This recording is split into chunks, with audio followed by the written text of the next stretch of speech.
Good morning students. हमने chapter number 4 start किया था, द अमेजिंग दीपा। ठीक है, चैप्टर नंबर 4 स्टार्ट किया था हमने, द अमेजिंग दीपा।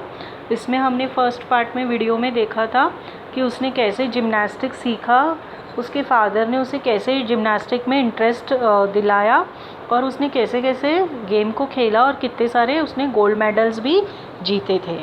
ठीक है, हमने लास्ट में देखा था उसने कॉमनवेल्थ गेम्स में 5 गोल्ड मेडल्स उसने जीते थे। अब हम इसके आगे का देखेंगे।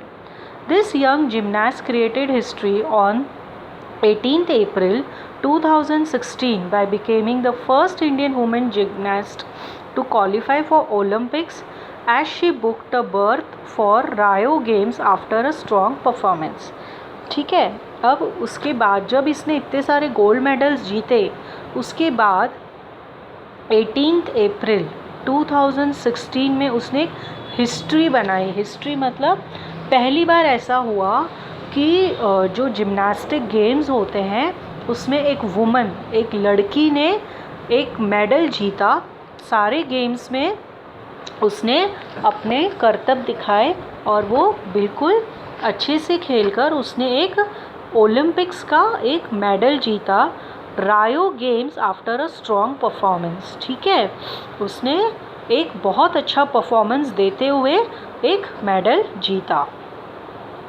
Ecstatic and exhausted in equal major on her return, मतलब जब एक्सटैटिक का मतलब होता है वेरी हैप्पी, मतलब वो बहुत ज़्यादा खुश थी और बहुत ज़्यादा थकी हुई थी।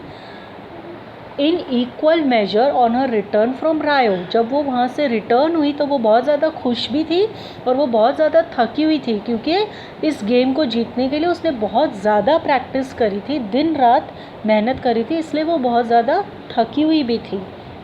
Deepa Karmakar said she would look to continue making history wherever she competed.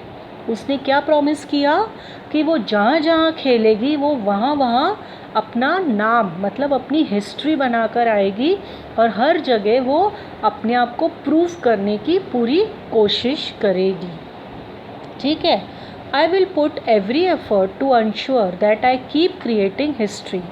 मैं अपनी पूरी कोशिश करूँगी और अपनी पूरी मेहनत लगाऊंगी ताकि मैं हर जगह हिस्ट्री क्रिएट कर सकूं, हिस्ट्री बना सकूं। My target was to qualify at any cost and I am happy that I have achieve my target. उसने क्या कहा है, मेरा टारगेट, टारगेट क्या होता है, जब हम किसी चीज़ को, जैसे हम सपोज़ हमारा एग्ज़ाम्स है तो हमारे टारगेट है कि मुझे तो 90 से ऊपर परसेंटेज आने ही चाहिए। उसके लिए हम क्या करेंगे, हमारा टारगेट पूरा करने के लिए हम बहुत ज़्यादा मेहनत करेंगे, हम बहुत ज़्यादा पढ़ाई करेंगे, तो वो हमारा टारगेट हुआ। उसी तरह से दीपा का टारगेट क्या था उसका टारगेट ये था कि वो जो भी गेम खेले उसमें वो बहुत अच्छे से क्वालिफाई होए और हर चीज़ में वो सबसे आगे आए और हर चीज़ में वो हिस्ट्री क्रिएट करे। I will put every effort to ensure that I keep creating history।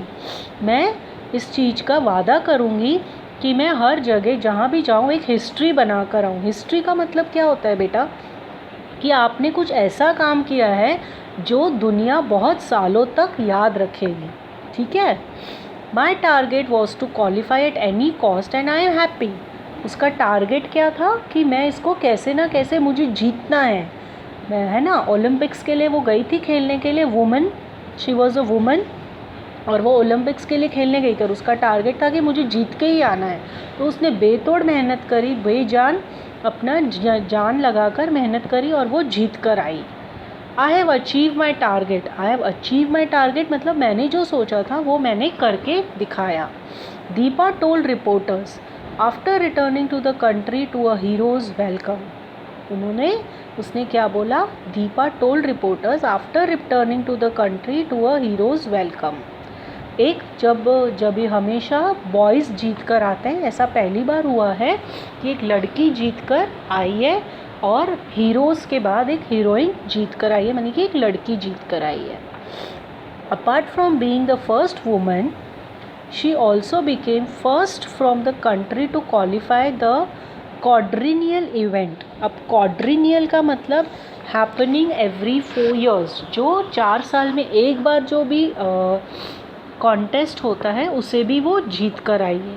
Apart from being the first women मतलब पहली वुमेन जिसने ओलंपिक्स जीता है, उसके अलावा भी उसने ये एक खिताब और जीता था जो 4 साल में एक बार ओलंपिक्स होता है, उसको उसने जीत कर बताया. Her first vault which is very difficult and dangerous, Produnova. Produnova क्या है? एक करतब का नाम है. A part of artistic gymnastic, एक करतब का नाम है जो उसने जीत कर दिखाया. समझ में आया? Her first vault which was very difficult, और वो बहुत ज़्यादा डिफ़िकल्ट था, वो हर कोई नहीं कर सकता, लेकिन उसने करके दिखाया. Gave Deepa 15.066 points. वो उसने इतना अच्छे से खेला कि उसको इसमें सबसे ज़्यादा पॉइंट्स मिले, इस वाले करतब में उसे सबसे ज़्यादा पॉइंट्स मिले. The highest among the 14 competitors. अब इस वाले जो करतब में थे, इस वाले जो गेम में थे, उसमें 14 कॉम्पिटिटर्स और थे उसके साथ में, तो उसमें उसको सबसे हाईएस्ट पॉइंट्स मिले थे. ठीक है, समझ में आ रहा है आपको यहाँ तक? Eventually she came 8th in the finals and did not win a medal. लेकिन फिर भी क्या हुआ, वो इस गेम में 8 नंबर पर आई और उसे इसमें मेडल नहीं मिला. But she one many hearts. लेकिन वो करतब उसने इतना अच्छा किया कि वो सबके दिल को छू गई, है ना. वो करतब उसने इतने अच्छे से करके दिखाया कि सबके दिलों में वो छा गई, सबको बहुत अच्छा लगा, सबने उसकी बहुत सराहना भी करी. In July 2030, Deepa became the first Indian gymnast to win a gold medal. 2018 में दीपा ने first gymnast to win a gold medal. वो गोल्ड मेडल में सबसे पहले जीत गई at the global event. Global event हुआ था वहाँ पर वो she win a gold medal, वहाँ पर उसे गोल्ड मेडल मिला. When she finished first in the vault event of FIG Artistic Gymnastics World Challenge Cup at Mersin, Turkey. ठीक है, और उसने वॉल्ट्स में FIG आर्टिस्टिक जिम्नास्टिक, आर्टिस्टिक मतलब अलग अलग तरह का उसने करतब दिखाया. वर्ल्ड चैलेंज कप करके एक कप होता है, उसमें जब आप अलग अलग तरह के करतब दिखाते हो तो आपको एक मेडल मिलता है. वो वहाँ से टर्की में हुआ था ये मैच, वो वहाँ से भी जीत कर आई. ठीक है, ये चैप्टर हम आगे नेक्स्ट वीडियो में कंटिन्यू करेंगे. यहाँ तक आपको इसको रीड करना है और बहुत अच्छे से रीड करेंगे आप. अगर आपको कुछ नहीं समझ में आया तो आप कॉल करके मुझे वापस पूछ सकते हैं. मेरा वीडियो भी आप बार बार देखेंगे तो आपको रिवीजन हो जाएगा. ठीक है, thank you for today. Will continue in next video.